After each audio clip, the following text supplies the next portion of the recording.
Bismillahirrahmanirrahim. Assalamualaikum warahmatullahi wabarakatuh. Saya di sini Muhammad Irzan Maulana Rahman akan melanjutkan penjelasan materi yang akan saya sampaikan pada pertemuan keempat ini. Materi yang akan saya sampaikan yaitu berasal dari buku The Historic Quranic Text. Saya hanya akan mereview singkatnya saja. Sejarah ilmu tulisan Arab kuno. Pembaca yang merasa kehausan ilmu mungkin bakal bertanya, mengapa tulisan Arab kuno dan ejaan yang tampaknya tidak ada kaitannya dengan topik bahasan dapat menyelusup ke dalam buku ini? Jawaban akan semakin dapat dirasakan sekiranya kita kupas terlebih dahulu definisi paleografi dan ortografi. Paleografi biasanya ditujukan pada kajian dokumen zaman dulu, walaupun saya gunakan di sini dalam artian lebih terbatas, yaitu kajian tentang skrip sebuah bahasa dengan fokus penekanan pada ejaan konvensional. Kebanyakan teori yang bergulir tentang paleografi Arab berkaitan dengan asal-usul dan perkembangannya yang berakar pada kitab Injil, di mana saya hanya akan membahas bagian yang menarik dan tidak akan memberi peluang terlalu luas dalam buku ini. Tetapi teori ini mempunyai pengaruh kepada keutuhan Al-Quran semenjak mereka menyatakan bahwa bahasa Arab tidak mempunyai huruf alfabet di zaman Nabi Muhammad SAW, bahwa perbedaan pada bacaan-bacaan ayat-ayat tertentu disebabkan kesalahan pada sistem ilmu tulisan Arab kuno, paleografi, dan bahwasanya naskah Al-Quran itu ditulis dalam skrip Kufi pada abad kedua dan ketiga Hijriyah, tidak ada pada abad pertama Hijriyah. Guna menangkis argumentasi ini, kita perlu membuktikan bahwa kitab suci Al-Quran masih tetap tak ternodai latar belakang sejarah karakter bahasa Arab. Asal-usul karakter bahasa Arab sifatnya masih spekulatif dan tidaklah mengejutkan sama sekali tak kala para orientalis membuat rekayasa teori tentang masalah ini. Hal yang sangat menyedihkan, teori mereka sangat rapuh dan tidak tahan uji. Beatrix Gwendler, pengarang sebuah kajian tentang perkembangan skrip bahasa Arab, menyatakan bahwa skrip Arab berasal dari alfabet Funisia karena bahasa Arab tampaknya yang paling jauh terisolasi. Perubahan drastis dalam susunan patial memberi isyarat bahwa kemungkinan skrip bahasa Natabean atau Syriac menjadi perantara perkembangan skrip bahasa Arab. Theodor Noldeke pada tahun 1865 mengakui bahwa skrip Natabean memberi pengakuan terhadap yang pertama mempengaruhi perkembangan skrip Arab Kufi. Setelah itu, banyak orang yang mengikuti pendapatnya.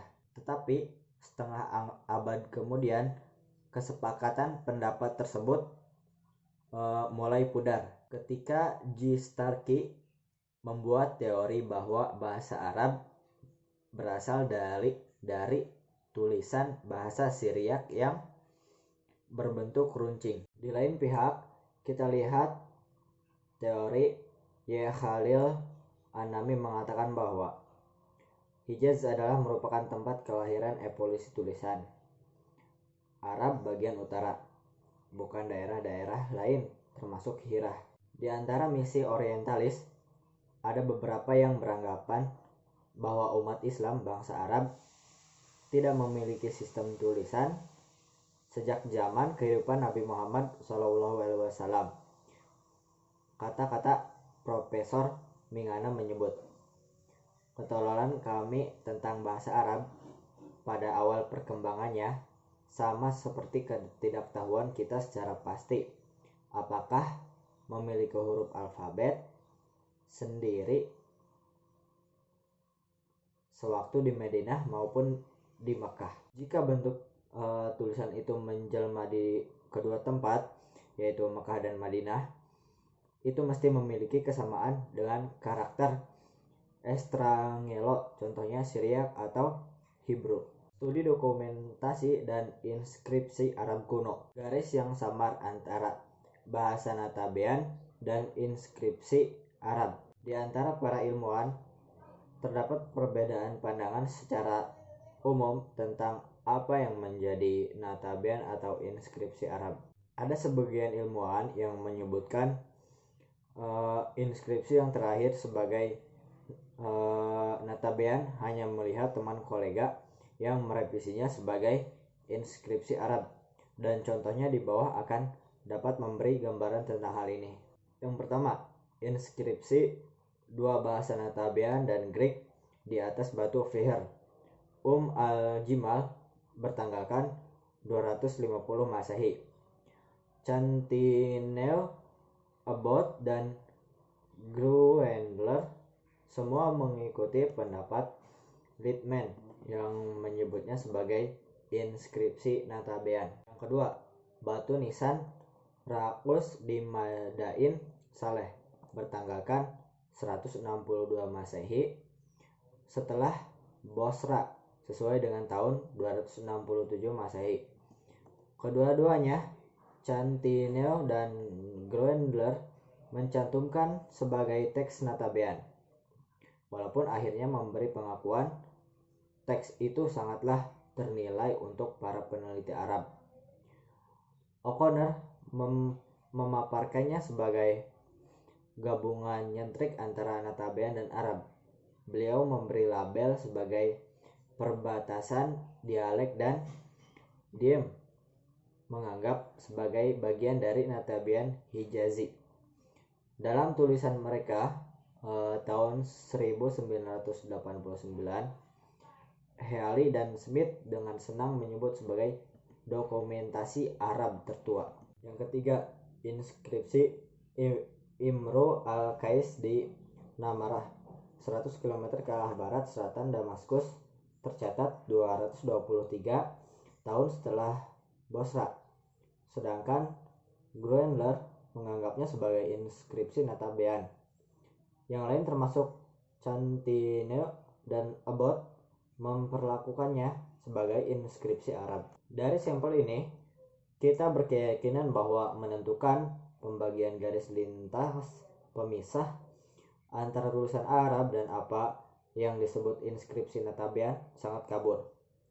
Kini dengan adanya reinterpretasi terhadap batu nisan Rakus sebagai teks Arab, ia telah menjelma sebagai inskripsi Arab tertua.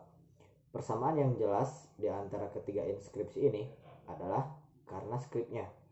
Itu semua adalah inskripsi Natabean. Dengan bahasa apa orang Natabean berbicara? Dibesarkan di Mekah sejak dini dari zaman kanak-kanaknya. Ismail, putra tertua Ibrahim, lahir dari kalangan suku Jurhum dan menikah 2 kali dari kalangan mereka. Suku ini berbicara bahasa Arab, dan demikian pula tak diragukan lagi Ismail berbicara dengan bahasa yang sama, bahasa Arab Jurhum.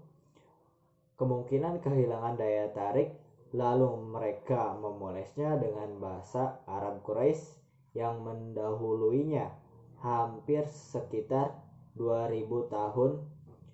Ibnu Usta mencatat pernyataan Ibnu Abbas bahwa yang pertama-tama membuat aturan grammar dan alfabet bahasa Arab tak ada orang lain melainkan Ismail. Allah Subhanahu wa Ta'ala kemudian menugaskan Ismail sebagai nabi dan rasul untuk mengajak umatnya menyembah Allah, mendirikan sholat dan membayar zakat kepada orang miskin.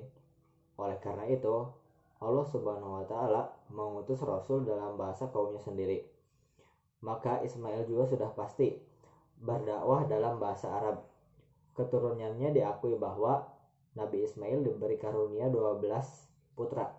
Di antaranya Nebajoh atau Nabat dilahirkan dan dididik di sekitar Jazirah Arab yang semestinya mereka juga menggunakan bahasa Arab sebagai bahasa ibu. Putra-putranya memelihara risalah ayah dengan menggunakan skrip Arab. Sudah pasti mereka tidak mengubah skrip apapun yang dipakai di Palestina, tanah air Ibrahim. Semenjak 2 generasi ini sudah berada dan hidup di Saudi Arabia. Ketika Nabat kemudian berhijrah ke utara, dia semestinya membawa alfabet dalam bahasa Arab bersamanya.